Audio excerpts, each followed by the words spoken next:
No one in Maple Ridge noticed the rule change until sunrise, when bright orange violation notices appeared on nearly every mailbox.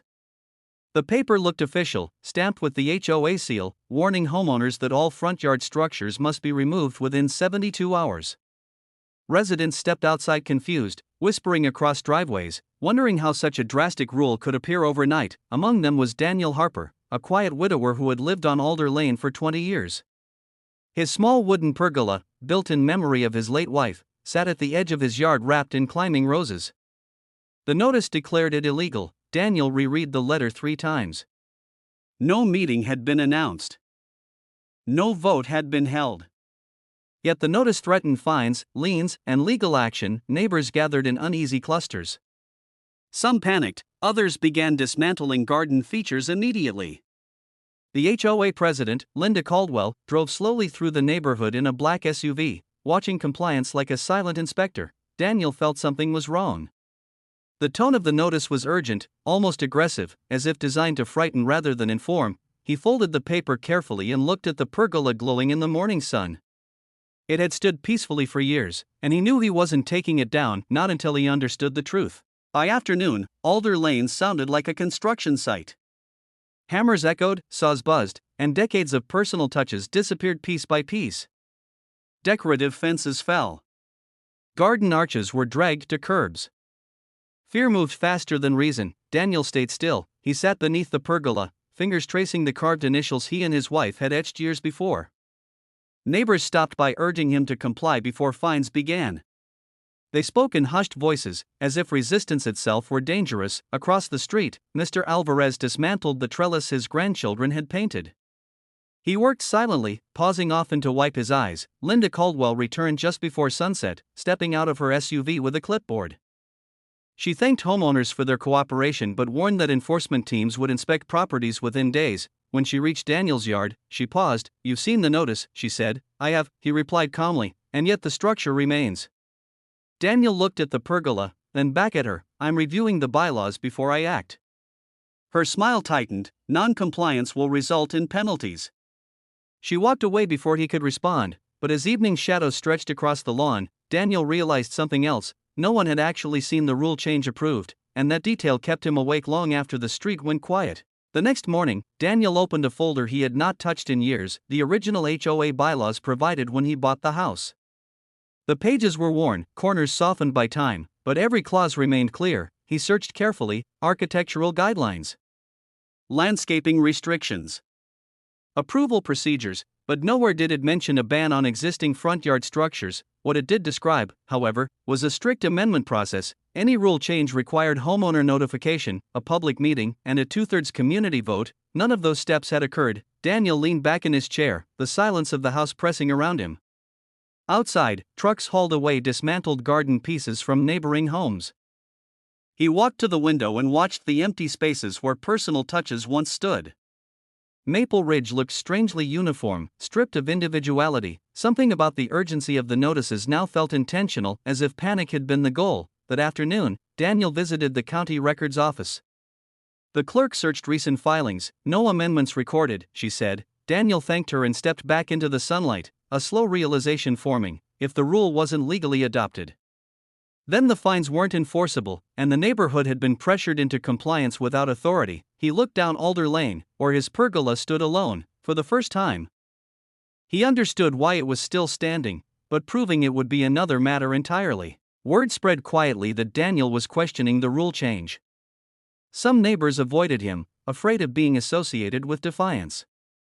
Others stopped by after dark, speaking in low voices, asking if there was hope. He showed them the bylaws. He explained the amendment process. He told them what the county clerk confirmed. Faces shifted from worry to cautious relief, yet no one wanted to confront the HOA directly. Linda Caldwell, meanwhile, increased pressure. New letters arrived threatening escalating fines. Inspection dates were posted online. A contractor's truck appeared measuring properties that still had structures standing. Daniel noticed something else. Several empty lots near the entrance had been cleared days before the rule change. Survey stakes marked the ground. Curious, he reviewed the community development plan. Those lots were designated shared green space. But rumors suggested the HOA board was considering a new welcome center and expanded parking. If structures across the neighborhood disappeared, the uniformity could justify redesign approvals and increase property values. Daniel felt a chill.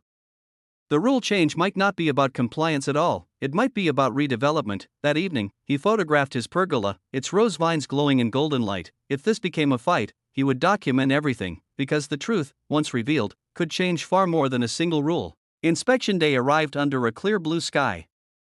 A small team walked property lines with clipboards and cameras. Homes that had complied received green tags of approval. Daniel's yard received a red notice. Linda Caldwell arrived shortly after, her expression composed but firm. "You've ignored multiple warnings," she said. "Fines begin today." Daniel handed her a folder. Inside were copies of the bylaws, amendment procedures, and confirmation from county records. Her confident posture shifted. "This rule is not legally adopted," he said evenly. "No vote. No filing. No enforcement authority." Silence stretched between them. Neighbors watched from porches and windows. Linda flipped through the pages. Her smile gone. "These matters are handled internally," she replied. "State property statutes say otherwise." The inspection team hesitated, unsure whether to continue. Daniel didn't raise his voice. He didn't argue. He simply stood beside the pergola, steady and composed. For the first time, the authority of the notices seemed uncertain, and the neighbors watching began to realize they may have dismantled their gardens for a rule that never legally existed. But the most surprising revelation was still coming, because Daniel had discovered one more detail hidden in the bylaws, a clause no one had mentioned. That evening, Maple Ridge buzzed with conversation. Homeowners compared documents, emails, and timelines. The more they talked, the clearer the pattern became. The rule change had appeared suddenly, without procedure, and under pressure. Daniel gathered a small group in his backyard beneath the pergola. Lantern light glowed softly against the rose vines as he explained the overlooked clause. Section 14.3, if the HOA attempted enforcement of an unapproved amendment, homeowners could file a collective compliance challenge, triggering a mandatory legal review and suspending all penalties. No fines, no enforcement, no authority until review concluded. The group exchanged stunned looks. Many had already paid removal costs. Some had dismantled structures holding decades of memories, but now they understood they still had rights. The following morning, 12 homeowners signed the compliance challenge.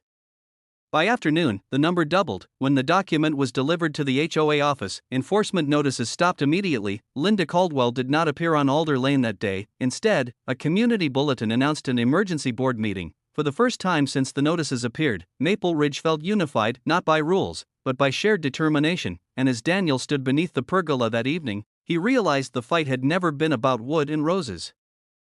It had been about voice. The emergency meeting filled the community center beyond capacity.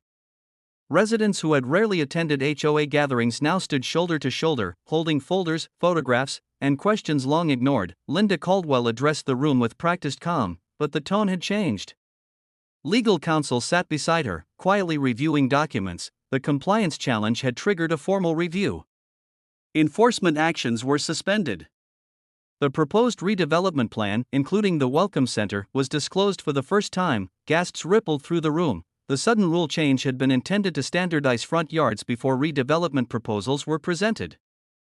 But the missing vote, the absent filing, and the ignored clause had halted everything. In the weeks that followed, the board withdrew the amendment. Fines were voided. Homeowners received reimbursement for removal costs. A new policy required full transparency and community voting before any future changes. Gradually, garden arches returned. Decorative fences reappeared. Personal touches came back to Maple Ridge. Daniel's pergola never moved. One evening, neighbors gathered beneath it, sharing laughter and stories as the sun dipped low across Alder Lane. The roses climbed higher than before, and in the quiet glow of lantern light, the neighborhood rediscovered something stronger than regulations: trust built together. And that was the final twist in this unbelievable HOA story.